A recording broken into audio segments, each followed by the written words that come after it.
Meskipun saat ini, hampir semua Kaisar Tianji menyadari bahwa Qin Yichen adalah seorang jenderal baru dari klan Kaisar Qi. Tapi dia masih satu dengan level terendah di antara para jenderal. Tetapi Qin Yichen merasa bahwa alam bukanlah hal yang paling penting, tetapi kekuatan adalah yang paling penting. Bahkan sekarang, dia samar-samar merasa bahwa alam hanyalah batasan kekuasaan. Batas ini diikuti oleh dunia. Tetapi bukan berarti dia harus terjebak di dalamnya.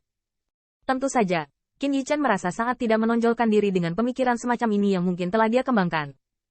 Namun, persyaratan Qin Yichen untuk dirinya sendiri tidak berubah. Meskipun aku membunuh Wei Yuanke, aku mengandalkan banyak harta karun.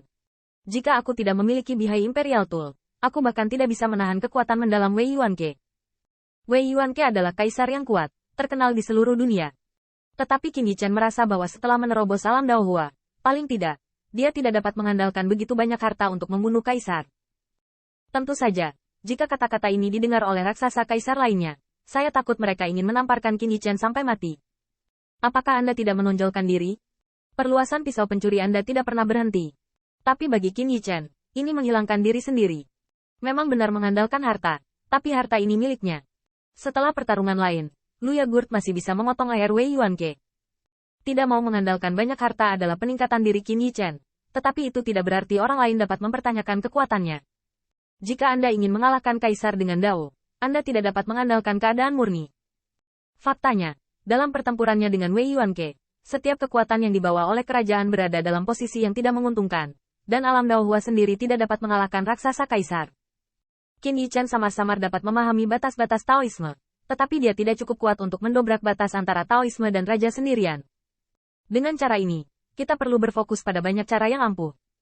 Jika harta karun adalah kekuatan luar, maka kekuatan Taoisme bisa dikatakan kekuatannya sendiri. Adapun kekuatan magis Tao, apakah Qin Yichen kurang? Tentu saja tidak ada kekurangan. Itu masih keputusan alam semesta Haoi. Alasan mengapa dia memilih Haoi Universe Jue adalah karena dia belum menyadari warisan dari kaisar naga lainnya, dan dapat dikatakan bahwa dia bahkan bukan seorang pemula. Tapi alam semesta Haoi jelas berbeda. Dia setidaknya mengira dia telah memasuki ruangan, dan bagi kaisar Haoi, Qin Yichen selalu merasa sangat ramah. Orang tua berjanggut naga menari tampaknya seperti alam semesta ini. Qin Yichen mengingat dengan hati-hati, tampaknya di mana setiap langkah membawanya ke titik balik yang besar. Dia bisa melihat bayangan Kaisar Haoi. Bahkan Qin Yichen memiliki ide aneh di dalam hatinya. Heze Zudi telah tersembunyi dalam ruang dan waktu selama puluhan juta tahun. Ini adalah tulisan tangan Kaisar Haoi. Artinya, Kaisar Haoi dapat bergerak puluhan juta tahun. Dalam hal itu, mungkinkah Kaisar Haoi telah melihatnya sejak lama? Seorang pemuda manusia, selangkah demi selangkah membunuh menuju surga kaisar, mengumpulkan semakin banyak saudara dan Tao di sekitarnya, dan ditangkap oleh semakin banyak orang, disebut keturunan naga sejati. Qin Yichen terkejut di dalam hatinya, dan beginilah Kaisar Haoi begitu kuat. Qin Yichen tidak yakin apakah dia dapat melihat langkah-langkah demi langkahnya, tetapi dia dapat menembus ruang dan waktu, mengalir melalui ruang dan waktu, dan mengamati alam semesta dengan saksama. Kaisar Haoi, termasuk Haoi Universe Jue, memiliki kekuatan ini. Inilah mengapa Qin Yichen memprioritaskan studi Haoi Universe Decision. Selain itu, ini bukan motif sementara. Qin Yichen sudah mempelajarinya sejak pertempuran Tianhe. Lagi pula, sulit menghindari cahaya hitam dengan alis Jijue. Saat itu, semua pihak hanya bisa melihat kekacauan ruang dan waktu di Sentai, dan sosoknya menghilang sesaat. Namun, hanya Qin Yichen sendiri yang tahu bahwa dia telah meletus di Haoi Universe Judgment pada saat itu, dan terus-menerus melakukan perjalanan dalam ruang dan waktu, menghindari pengejaran cahaya hitam. Jika diukur dengan aliran waktu normal, Qin Yichen mengelak dalam lapisan waktu dan ruang selama hampir sebulan. Dan tidak hanya menghindar, dia berpindah lapis demi lapis, menghancurkan ruang dan waktu. Tapi cahaya hitam itu seperti belatung tarsal, sulit untuk menghindarinya. Selama sebulan terakhir, Qin Yichen terus meledakkan metode saluran ilahi untuk menghadapinya, dan nyaris menghapus cahaya hitam. Bagi dunia luar, itu hanya sesaat. Selain itu, ketika bergerak di sekitar ruang dan waktu, Qin Yichen juga melihat banyak pemandangan luar biasa, fantasi aneh, bintang ungu tua, dan bahkan pusaran bintang yang tak terhitung jumlahnya. Miao Xuantusan benar, alam semesta sangat luas, dan beberapa bintang yang mereka lihat ketika mereka melihat ke atas dapat ditelusuri kembali ratusan juta tahun cahaya yang lalu. Pada bulan itu, ketika Qin Yichen berurusan dengan cahaya hitam, dia juga samar-samar menyadari kedalaman alam semesta.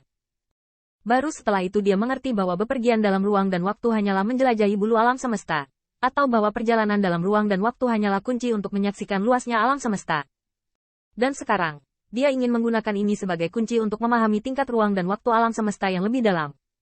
Tiba-tiba, waktu dan ruang kacau, dan cahaya melonjak.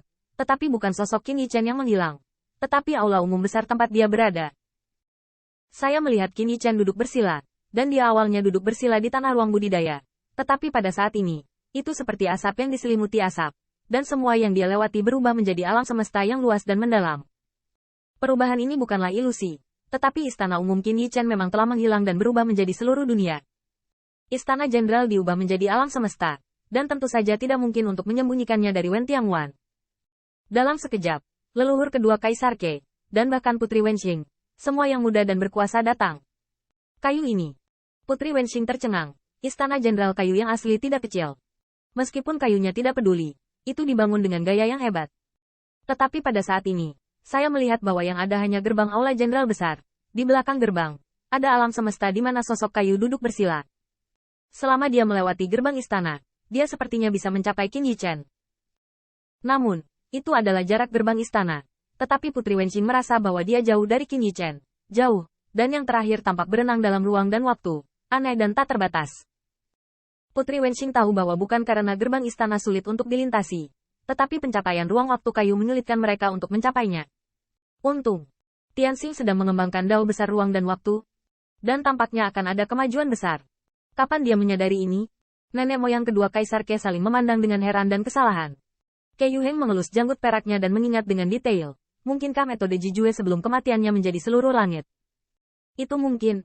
Terlebih lagi, Tianxing adalah dewa bawaan, penguasa langit dan bumi, bakat untuk tahu, dan bahkan pandangan berbeda tentang segala sesuatu di dunia. Dengan kesempatan ini, selama itu adalah hal yang baik. Segera, leluhur kedua Kaisar Ke memerintahkan agar dia tidak boleh dekat dengan istana para jenderal. Salah satunya adalah merahasiakannya, tetapi karena takut terlibat dalam kerumunan seperti Putri Wenxing,